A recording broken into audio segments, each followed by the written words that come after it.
Hello दोस्तों, कैसे हो आप सब। तो यार, मार्वल सिनेमैटिक यूनिवर्स ने अपना इन्फिनिटी सागा बहुत ही बेहतरीन तरीके से ख़त्म कर दिया है। और इन्फिनिटी सागा में दिखाए गए सारे सुपर हीरोज़ ने हम सुपर हीरो फैंस पर अपनी एक अलग पहचान बनाई है, अपनी एक अलग छाप छोड़ी है। लेकिन क्या आप ये जानते हैं कि मार्वल सिनेमैटिक यूनिवर्स और डीसी एक्सटेंडेड यूनिवर्स दोनों के कुछ ऐसे सुपर हीरोज़ हैं जो उनके अपने नहीं हैं। मतलब उनके अपने हैं तो, लेकिन इसके बाद भी उन्होंने उस कैरेक्टर्स को, उन सुपर हीरोज़ को दूसरी फ्रेंचाइजी से चुरा है, या मैं कह सकता हूँ कि कॉपी किया है या फिर इंस्पायर होकर बनाया है। फॉर एग्जाम्पल, डॉक्टर स्ट्रेंज का कैरेक्टर जो मार्वल सिनेमैटिक यूनिवर्स का उनका अपना कैरेक्टर तो है, लेकिन आप उसे ऐसा कह सकते हैं कि वो डीसी का डॉक्टर फेट से इंस्पायर है या फिर कॉपी किया गया है। क्योंकि डॉक्टर फेट को जब आप आने वाली ब्लैक एडम मूवी में देखेंगे तो आप आसानी से ये कह सकते हैं कि डॉक्टर स्ट्रेंज और डॉक्टर फेट की जो पावर्स हैं वो लगभग सेम ही है। इसके साथ ही डीसी के एक्वामैन भी मार्वल सिनेमैटिक यूनिवर्स के नंबर द सबमरीनर को ध्यान में रख कर ही बनाया गया है। तो आज की इस वीडियो में हम इसी टॉपिक पर बात करेंगे कि कौन से हैं वो 10 कैरेक्टर जो मार्वल ने डीसी से और डीसी ने मार्वल से चुराए हैं, कॉपी किए या इंस्पायर होकर बनाए हैं। तो सबसे पहले बात कर लेते हैं उस कैरेक्टर की जो एवरग्रीन है और हर किसी का फेवरेट है, यानी कि वुल्वरीन। अब वुल्वरीन का कैरेक्टर जिस कैरेक्टर पर बेस्ड है वो मार्वल सिनेमैटिक यूनिवर्स का अपना कैरेक्टर नहीं है, क्योंकि डीसी एक्सटेंडेड यूनिवर्स के टिम्बर वुल्फ को से इंस्पायर होकर मार्वल सिनेमैटिक यूनिवर्स ने वुल्वरीन का कैरेक्टर क्रिएट किया था, जो आज के समय में काफ़ी ज़्यादा पॉपुलर और हर कोई जानता है। डीसी एक्सटेंडेड यूनिवर्स की कॉमिक्स में टिम्बर वुल्फ को 1964 में देखा गया था, यानी कि वुल्वरीन से लगभग 10 साल पहले। साथ ही टिम्बर वुल्फ और वुल्वरीन दोनों की जो पावर है वो लगभग सेम ही है। दोनों के ऊपर एक्सपेरिमेंट हुए हैं, साथ ही दोनों वायलेंट नेचर के हैं और इसके साथ ही दोनों के पास रीजनरेटिंग हीलिंग फैक्टर भी है। तो इससे ये साफ है कि मार्वल सिनेमैटिक यूनिवर्स ने वुल्वरीन का आइडिया डीसी एक्सटेंडेड यूनिवर्स से चुराया है। तो नेक्स्ट यहाँ पर बात करते हैं हम डीसी के एक्वामैन की। तो डीसी का एक्वामैन एक आइकॉनिक कैरेक्टर होने के साथ साथ जस्टिस लीग का फाउंडिंग मेंबर भी है। और जब भी अंडर वाटर सुपर हीरोज यानी कि पानी के अंदर वाले सुपर हीरोज़ की बात होती है तो सबसे पहला नाम निकलकर एक्वामैन का ही सामने आता है।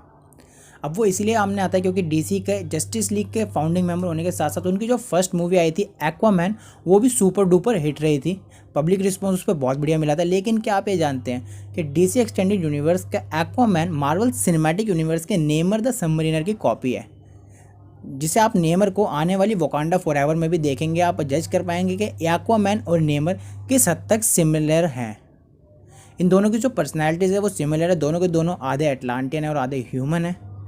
और इसके साथ ही लेकिन जो मार्वल सिनेमैटिक यूनिवर्स में नेमर है वो मार्वल कॉमिक्स में 1939 में देखा गया था, लेकिन एक्वामैन उसके 2 साल बाद 1941 में, जिससे आप ये अंदाज़ा लगा सकते हैं कि किसने किसको चुराया है।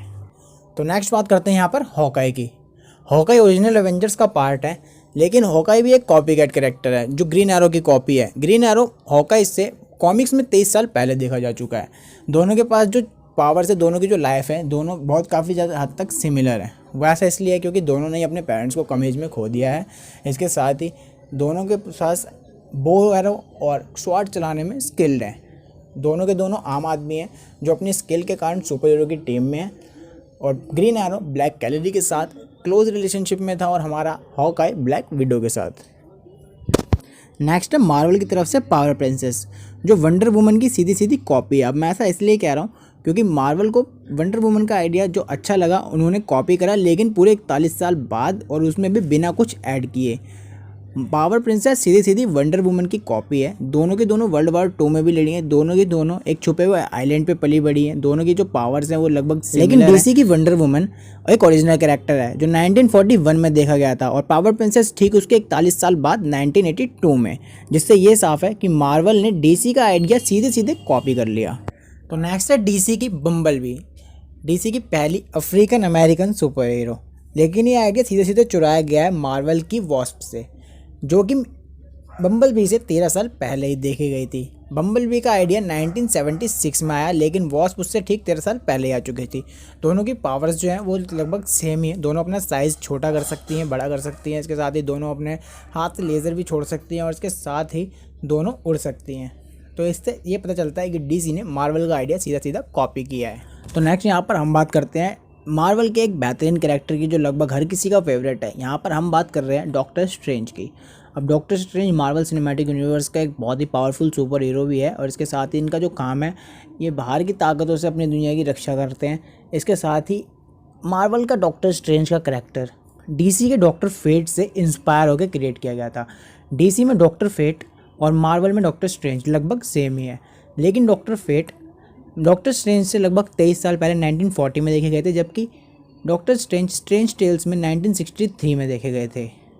और अब आने वाली ब्लैक एडम मूवी में भी आप डॉक्टर फेट के कैरेक्टर को देखकर ये अंदाज़ा लगा पाएंगे कि वो डॉक्टर स्ट्रेंज उनसे किस हद तक इंस्पायर्ड कैरेक्टर है। नेक्स्ट बात करते हैं मार्वल सिनेमैटिक यूनिवर्स के सेंट्री की, जो कि एक इंस्पायर कैरेक्टर है, वो भी किसका, सुपरमैन का। सुपरमैन एक ऐसा कैरेक्टर है जिसके ऊपर काफ़ी सारे कॉपी कैट कैरेक्टर बनाए जा चुके हैं, लेकिन मार्वल का सेंट्री उनमें सबसे ज़्यादा मेल खाता है, इसीलिए वो हमारी वीडियो में है। सेंट्री और सुपरमैन के पास जो पावर्स हैं वो लगभग सेम ही है। सेंट्री की अगर कुछ पावर्स हटा दें तो बाकी जो उसकी नॉर्मल पावर्स है, यानी कि super strength, super speed, durability और उड़ना, ये सब कुछ सुपरमैन से उसे मेल बनाता है। इसके साथ ही जो दोनों के सूट हैं उसमें भी आपको एक चीज़ कॉमन दिखेगी, जो कि है एस का साइन। तो इससे ये साफ है कि सेंट्री का आइडिया मार्वल सिनेमैटिक यूनिवर्स ने चुराया है। तो नेक्स्ट हमारी लिस्ट में है Ant Man. Ant Man Marvel Cinematic Universe का एक काफ़ी बड़ा पार्ट है, लेकिन मार्वल सिनेमैटिक यूनिवर्स का एंटमैन डीसी के एटम से इंस्पायर्ड है। एटम को 1961 में देखा गया था सबसे पहले, लेकिन उसके 1 साल के बाद ही एंटमैन को देखा गया। इससे ये साफ है कि मार्वल सिनेमैटिक यूनिवर्स को एटम का आइडिया काफ़ी ज़्यादा पसंद आया और उन्होंने 1 साल के अंदर अंदर ही एंटमैन के कैरेक्टर को क्रिएट कर दिया। वहीं एंटमैन और एटम की पावर्स की बात की जाए तो दोनों की पावर्स लगभग एक जैसी हैं।